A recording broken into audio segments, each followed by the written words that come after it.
Howdy, y'all. Today we're taking a trip around the world to discover some of the most unique family traditions. We're talking the kind of traditions that make you stop and say, well, now that's just different. But different in a good way, you know? The kind of different that makes you appreciate the beauty and the peculiarity of this world we live in. We're going to be swimming in tomatoes, picnicking under cherry blossoms, and even sweating it out in saunas on Christmas Eve. Yeah, you heard that right. Christmas Eve saunas. It's going to be a wild ride, folks. So, grab your sweet tea and let's get started. We're about to dive headfirst into a world of customs and celebrations that'll make you want to pack your bags and book a one-way ticket to parts unknown. Buckle up, Buttercup. It's going to be a bumpy ride.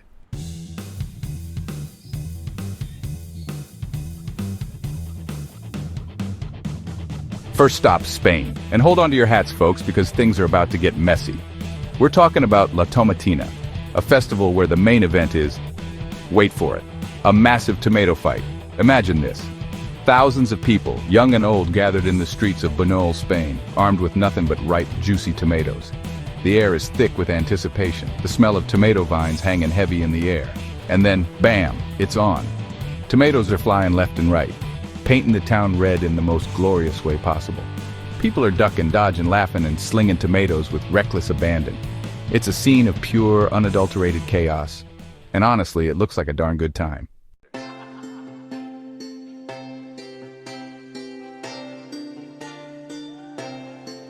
Now, you might be thinking, all right, McConaughey, a tomato fight? That's a bit much even for me. But hold on a second. There's something about La Tomatina that goes beyond just chucking tomatoes at strangers. It's about letting loose, you see? Shedding your inhibitions and embracing the absurdity of it all. It's about connecting with your fellow human beings in a way that transcends language and culture. Because let's be honest, who doesn't bond over a good old-fashioned food fight? And afterwards, when the dust settles and the tomato juice starts to dry, there's a sense of camaraderie in the air. Strangers hug, covered head to toe in tomato pulp, sharing a laugh and a story. It's a beautiful mess, folks. A testament to the power of shared experience.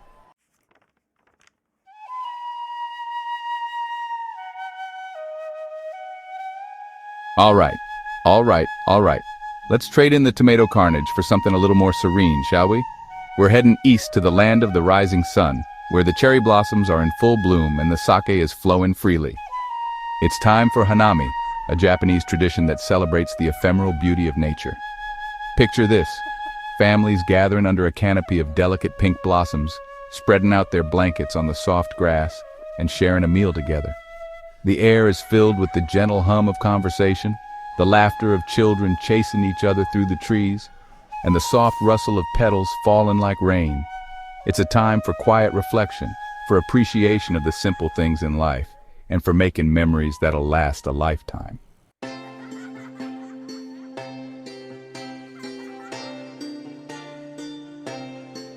Now, Hanami ain't just about eating and relaxing, though Lord knows those are two of my favorite activities.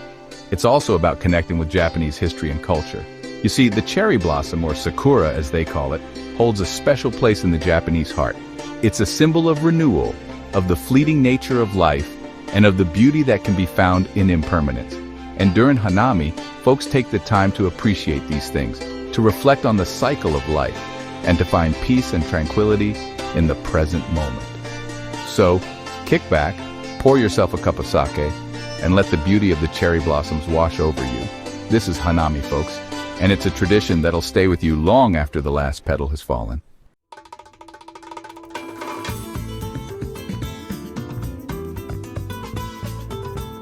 All right. Now, some folks might think a holiday about the dead is a tad morbid, you know? But down in Mexico, they got this thing called Day of the Dead, and let me tell you, it's more lively than a honky-tonk on a Saturday night. See, they ain't mourning the dearly departed. They're celebrating them, welcoming their spirits back home for a good old-fashioned fiesta. It's a time for remembering, for sharing stories, for keeping those memories alive, man.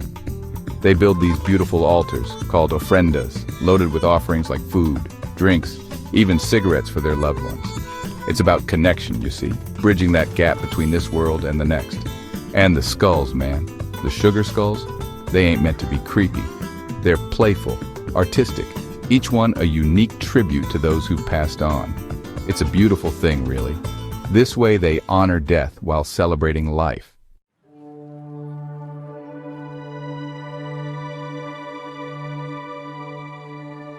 Families, they come together, generations gathering to share stories, laughter, maybe shed a tear or two. They clean and decorate the graves, lay out feasts, and tell tales of those who are gone but not forgotten. Imagine sitting there with your kin under the Mexican sun, sharing a laugh over your great-aunt's legendary tamales, the recipe passed down through generations. It's about keeping those connections strong, even in the face of loss. There's a certain beauty in that, a recognition that life is precious, fragile, and should be celebrated, even in death.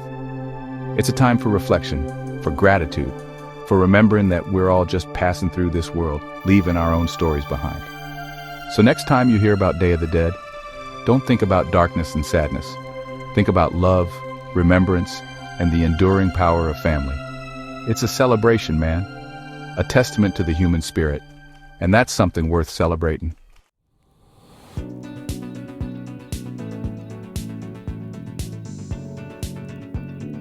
All right. Let's talk about Christmas traditions, man. You got your presents, your trees, your eggnog. But over in Finland, they do things a little differently. They add a little heat to the holidays, you know what I'm saying? See, in Finland, Christmas Eve ain't complete without a good old-fashioned sauna session. Yeah, you heard me right. Sauna. Now, we ain't talking about some fancy spa treatment here. This is the real deal.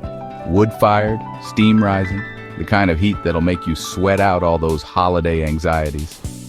Imagine this.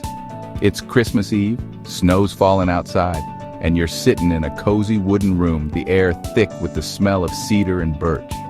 It's hot, yeah, but it's a good kind of hot, the kind that relaxes you, melts away the stress, and leaves you feeling cleansed, both physically and spiritually. Now, I know what you're thinking. Sweating Christmas?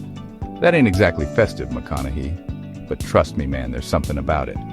It's a time for quiet contemplation, for connecting with loved ones, for preparing your mind and body for the festivities ahead.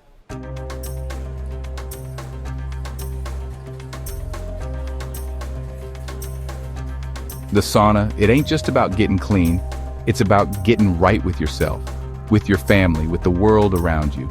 It's a tradition that goes back generations, a ritual that connects them to their ancestors, to the very essence of what it means to be Finnish.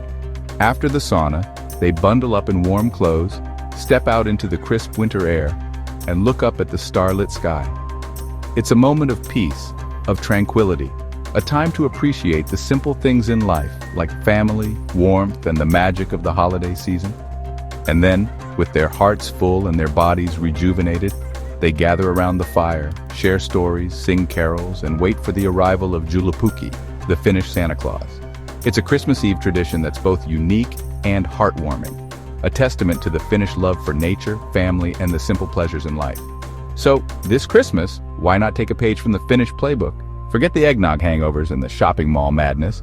Gather your loved ones, fire up the sauna, and sweat your way to a truly memorable holiday season.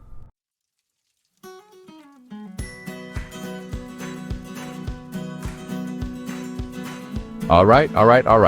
Let's journey to the Far East now, to the land of dragons and dumplings, where they celebrate the moon in a way that'll make you want to howl. I'm talking about the Moon Festival, a time for family, feasting, and those delectable little mooncakes. See, the Moon Festival, also known as the Mid-Autumn Festival, is one of the most important holidays in Chinese culture. It's a time for families to reunite under the glow of the full harvest moon, a symbol of abundance, harmony, and togetherness. Imagine this. The air is crisp, the moon hangs heavy in the sky, bathing everything in its soft, ethereal light. Families gather in courtyards, on balconies, in parks, wherever they can get a good view of that celestial orb. And the mooncakes, man, oh, the mooncakes. These ain't your average pastries. These are dense, rich little cakes filled with sweet bean paste, lotus seed paste, sometimes even a salted duck egg yolk. They're meant to be savored, shared, each bite a celebration of the season's bounty. The Moon Festival is steeped in legend, you see. Stories of moon goddesses and jade rabbits, of love and sacrifice. Tales of Chang'e, the moon goddess who ascended to the moon. Lanterns illuminate the night sky like stars fall into earth. Paper lanterns of all shapes and sizes, carrying wishes for good fortune. Children parade through the streets, their lanterns bobbing like fireflies. a magical sight, a testament to tradition and the joy of being together. Remember the Moon Festival, a celebration of family and gratitude? Savor a moon cake, a taste of tradition, a bite of lunar delight.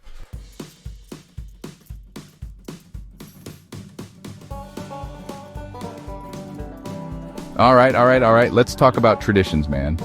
Those rituals, those gatherings that bring folks together.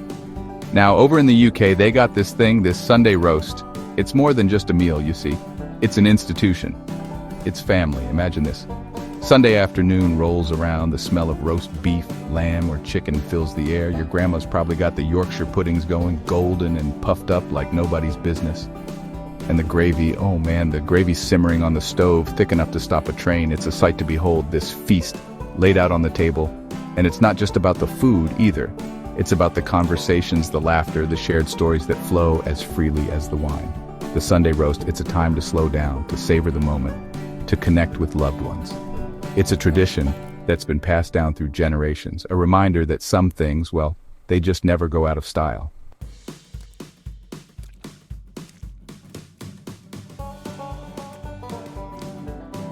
Now I know what you're thinking, Matthew. Sounds a little too proper for me, all this sit-down Sunday dinner business. But trust me on this one, it's the real deal. See, the Sunday roast, it's about more than just filling your belly. It's about filling your soul. It's about those moments when your grandpa tells that same old joke, the one everyone knows the punchline to, but you still laugh along because, well, it's grandpa. It's about your aunt sneaking extra Yorkshire puddings onto your plate when no one's looking. It's about the unspoken understanding that no matter what's going on in the world outside, for a few precious hours, everything is right here, right now, around this table with these people. So if you ever find yourself across the pond on a Sunday afternoon, do yourself a favor and seek out a proper Sunday roast. And remember, it's not just about the food, it's about the company, the connection, the time-honored tradition of breaking bread with the ones you love.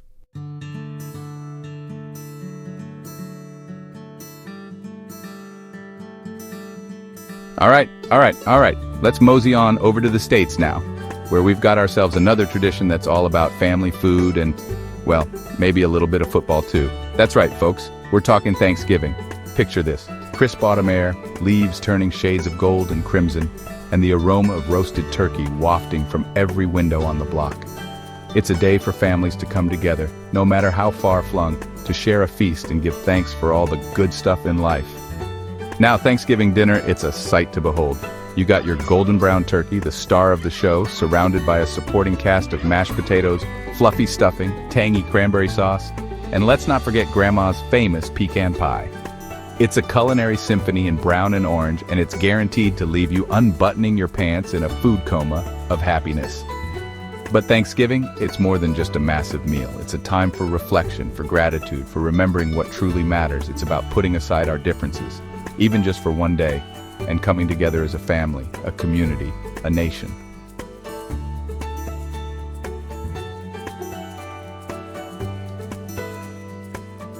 All right. Let's mosey on over to the States now, where we've got ourselves another tradition that's all about family food and, well, maybe a little bit of football too.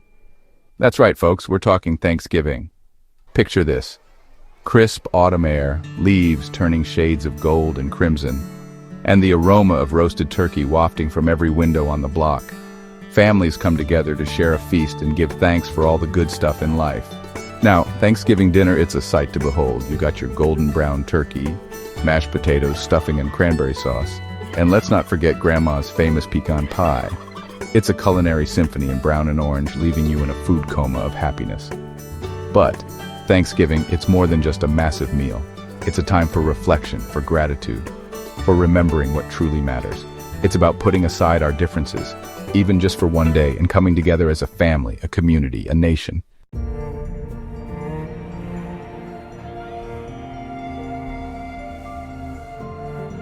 Now I know what you're thinking. Matthew, Thanksgiving sounds a whole lot like eating and watching football. And you know what? You're not wrong. But there's a certain beauty in the simplicity of it all. It's about those moments when your uncle tells that same old bad joke, the one everyone's heard a million times. But you still chuckle along because, well, it's Thanksgiving. It's about your little cousins running around like wild turkeys high on sugar and excitement. It's about the unspoken agreement to forgive your aunt for bringing that weird green bean casserole she insists everyone loves. It's about the shared memories, the laughter, the love that fills the air alongside the scent of pumpkin spice. So, if you ever find yourself in the States on the fourth Thursday of November, do yourself a favor and wrangle an invite to a Thanksgiving feast. You'll be welcomed with open arms and a plate piled high with enough food to satisfy even the hungriest pilgrim.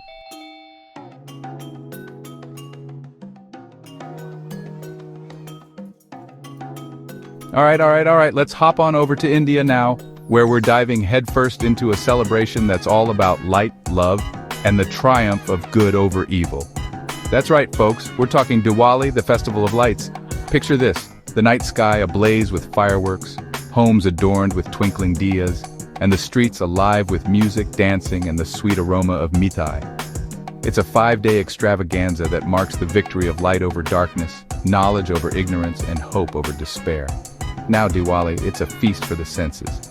You've got vibrant colors everywhere you look, from the intricate Rangoli designs to the dazzling fireworks displays that light up the night sky. It's a time for family reunions, for sharing delicious food and sweets, and for exchanging gifts. But Diwali, it's more than just an explosion of color and celebration. It's a time for spiritual reflection, for cleansing the slate, and for starting anew. It's about letting go of negativity and embracing the light within ourselves and the world around us.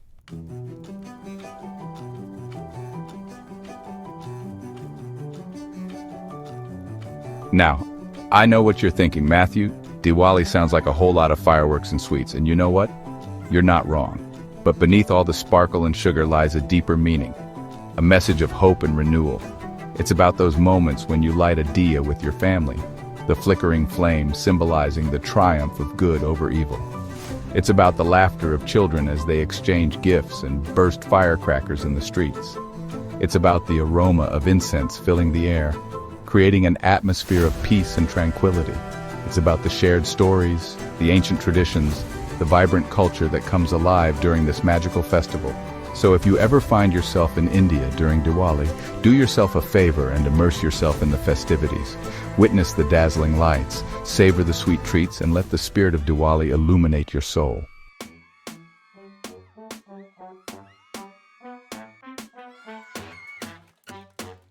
Let's talk carnival in Brazil.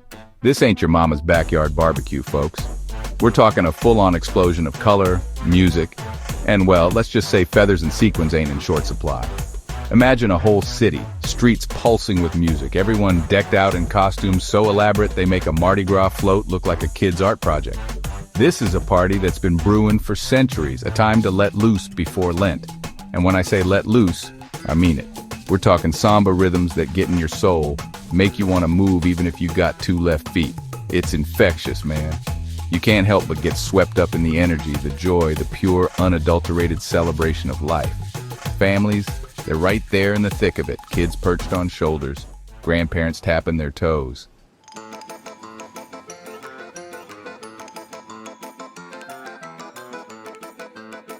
Now, Carnival, it ain't just about the spectacle, though Lord knows that's a sight to behold. It's deeper than that. It's about community, about unity, about letting go of your worries and just existing in the moment. It's a time for stories, for laughter, for remembering the past and dreaming of the future. You got music in the air, the smell of street food, the rhythm of the drums beating in your chest. It's a sensory overload in the best possible way. And the costumes, man, don't even get me started. They're works of art, each one telling a story, representing something special. From the elaborate feathered headdresses to the sequined bikinis, it's a feast for the eyes. Carnival, it's more than just a party. It's a state of mind, a celebration of the human spirit. It's about letting go, embracing the moment, and connecting with something bigger than yourself.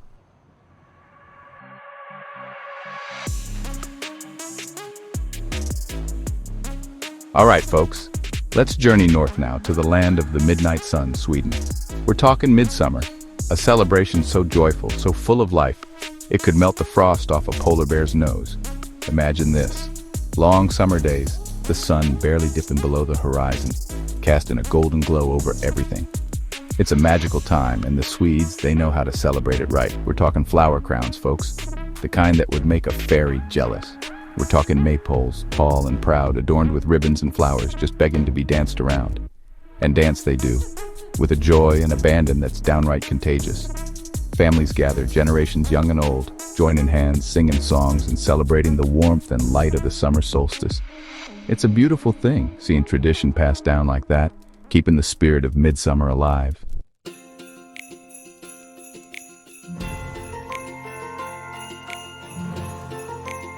Now, no midsummer celebration would be complete without a feast, and let me tell you, the Swedes, they know how to lay out a spread. We're talking pickled herring, boiled potatoes with dill, fresh strawberries and cream. It's enough to make your mouth water just thinking about it. But it ain't just about the food, folks. It's about the company, the shared laughter, the stories told and retold. It's about families and friends coming together to enjoy the simple pleasures of life. And as the sun slowly begins its descent, painting the sky in hues of pink and orange, you can feel the magic in the air. It's a time for reflection, for gratitude, for appreciating the beauty of the natural world. Midsummer in Sweden, it's a reminder that joy can be found even in the simplest of things. It's about embracing the light, celebrating life, and creating memories that will last a lifetime.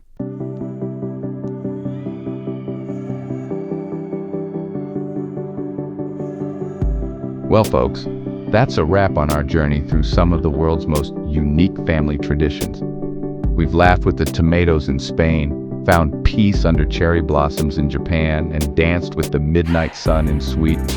We've seen how families around the globe come together to celebrate, to honor their heritage, and to create lasting memories. It's a beautiful tapestry, ain't it? Hope you all had as much fun as I did. Don't forget to like, subscribe, and hit that bell for more adventures. See you next time.